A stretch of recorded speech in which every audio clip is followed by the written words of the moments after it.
Assalamualaikum warahmatullahi wabarakatuh. Perkenalkan, saya Anggita Nurul Anissa.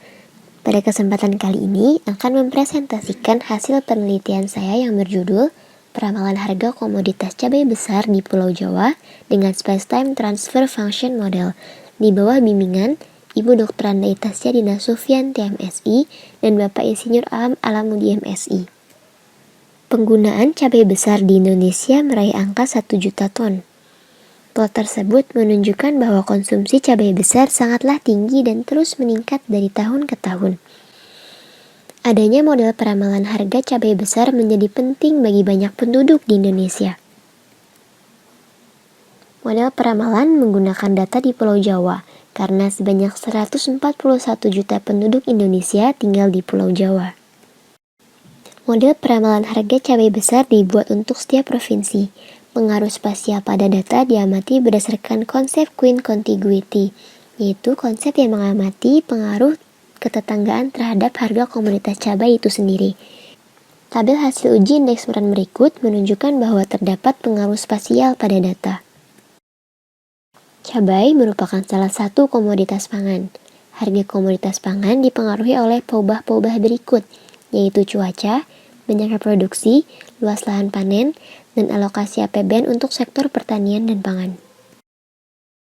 Salah satu analisis statistika yang mengakomodasi pengaruh waktu, peubah penjelas, dan pengaruh spasial yang dapat digunakan pada model peramalan harga cabai besar adalah model Space-Time Transfer Function.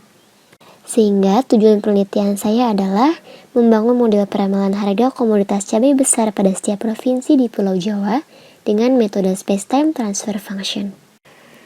Data penelitian menggunakan data direct waktu bulanan dari Januari 2017 hingga Desember 2019, dengan Y adalah harga komoditas cabai besar, X1 adalah curah hujan rata-rata, X2 adalah luas lahan panen cabai besar, X3 adalah banyaknya produksi cabai besar, dan X4 adalah alokasi APBN untuk pertanian dan pangan. Namun, data peubah X2, X3, dan X4 yang tersedia memiliki periode tahunan. Untuk menyamakan periode waktu, dilakukan interpolasi data tahunan menjadi data bulanan menggunakan rumus sebagai berikut. Analisis data diawali dengan praproses data, kemudian uji kestasioneran. Jika data tidak stasioner dari segi rataan, akan dilakukan pembedaan, dan jika data tidak stasioner dari segi keragaman, akan dilakukan transformasi. Jika data telah stasioner, kita akan membangun matriks pembobot spasial, kemudian membangun model Space-Time Transfer Function, dan terakhir adalah penarikan kesimpulan. Uji kestasioneran menggunakan uji augmented Dickey-Fuller menggunakan rumus sebagai berikut, dengan hipotesis 0 adalah data tidak stasioner, dan hipotesis alternatifnya adalah data stasioner. Menggunakan statistik uji T-hitung sebagai berikut, sehingga kesimpulannya, tolak H0 jika nilai kritis statistik T kurang dari nilai T-hitung, atau jika nilai peluangnya kurang dari 0,05. Berikut merupakan hasil uji kestasioneran data. Berdasarkan tabel berikut, dapat dilihat bahwa seluruh peubah yang digunakan telah stasioner, di mana nilai peluangnya memiliki nilai kurang dari 0,05. Matriks pembobot spasial Queen Contiguity disusun berdasarkan hubungan ketetanggaan pada sisi atau sudut yang bersinggungan. Berikut merupakan peta Pulau Jawa dengan kode provinsinya, sehingga didapatkan matriks pembobot spasial Queen Contiguity sebagai berikut. Pendugaan model Space-Time Transfer Function diawali dengan pembagian data menjadi data latih dan data uji. Kemudian dilakukan pemodelan Space-Time Transfer Function dengan model ARIMA deret sisaan menggunakan rumus sebagai berikut. Penelitian ini membentuk dua model STTF. Model 1 merupakan model dengan deret input X1, X2, X3, dan X4 serta dengan deret output Y, dan model 2 merupakan model dengan deret input X1 dan dengan deret output Y. Dasar pemikiran dari pembentukan dua model ini adalah karena adanya kekhawatiran peneliti terhadap bias pendugaan akibat dilakukan interpolasi data tahunan menjadi data bulanan. Dari dua model tersebut, dilakukan penentuan model peramalan terbaik berdasarkan model dengan nilai RMSE minimum. Berikut merupakan rumus RMSE. Uji kebaikan model, akurasi data hasil peramalan. Akurasi data hasil peramalan dibandingkan dengan melihat rataan RMSE seluruh provinsi. Berdasarkan tabel, model peramalan terbaik untuk seluruh provinsi adalah model 2, yaitu model dengan deret input curah hujan.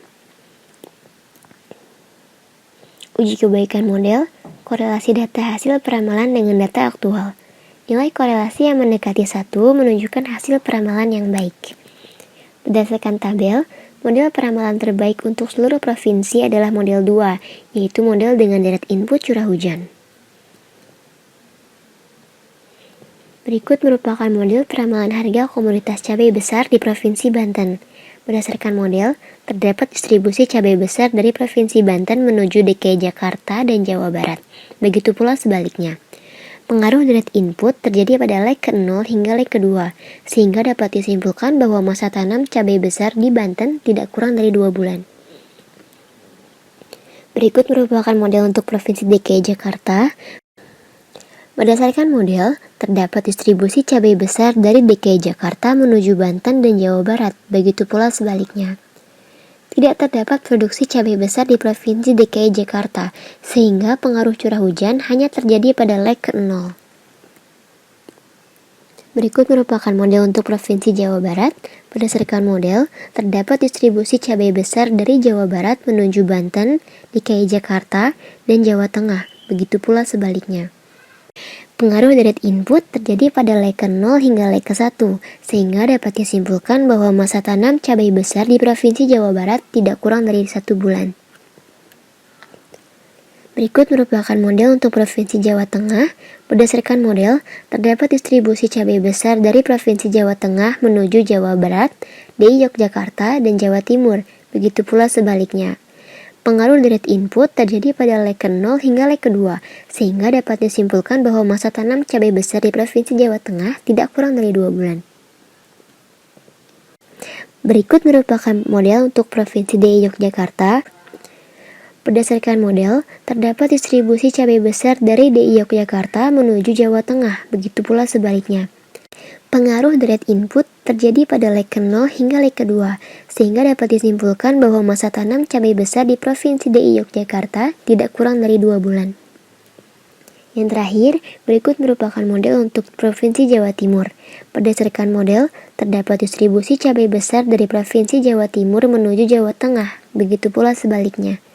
Pengaruh deret input terjadi pada leg ke-0 hingga leg ke-2, sehingga dapat disimpulkan bahwa masa tanam cabai besar di Jawa Timur tidak kurang dari 2 bulan.